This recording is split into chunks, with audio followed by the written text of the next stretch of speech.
ฟังซ่อนคอยรับฟังบทก่อนเปิดคำเพียงขึ้นมาอ่าน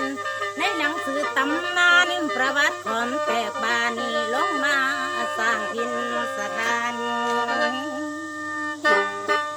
เขตบางทินบ้องเสียเป็นบ้านสถานโบสถ์หรือวัดกำแพงเมืองเพหักภาคอีสานเฮา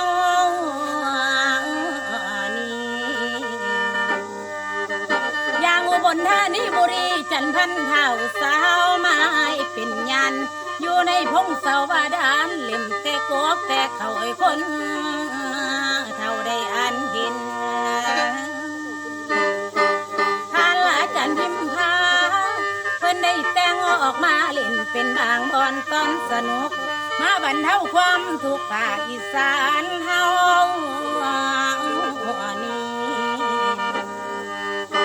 นี่เป็นกอกเดิมที่บรรดาฝูงคนเท่าอีสานเฮาแต่เคยผ่านที่ท่านเทียแห่งหันเพิ่นว่าจานเด้อแห่งหายโบราณเท่าได้เล่ามา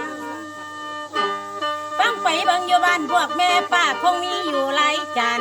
ที่โบราณกำลังหักตั้งเสียงสมัยนี้จานก็มีจานดีจานพาโลพาไหลจานไฟ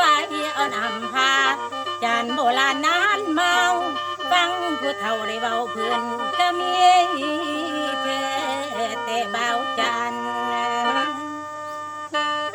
ต่อจากนี้อยู่ที่กาบอนบ้านค่อยฟังภาคภาคาทางฟังบทตามชายานั่งสือได้อยู่ในเรื่อง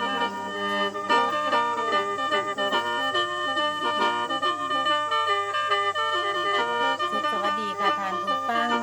สมพรพองทองเจ้าคณะซุปเปอร์ดาวดวงใหม่มือนี้มาแสดงเรื่องที่แห่งงานจานแห่งหายเสี่ยงน้อยสากกระเบือนำทีมโดยสมพรดาวจรัสแสงค่ะ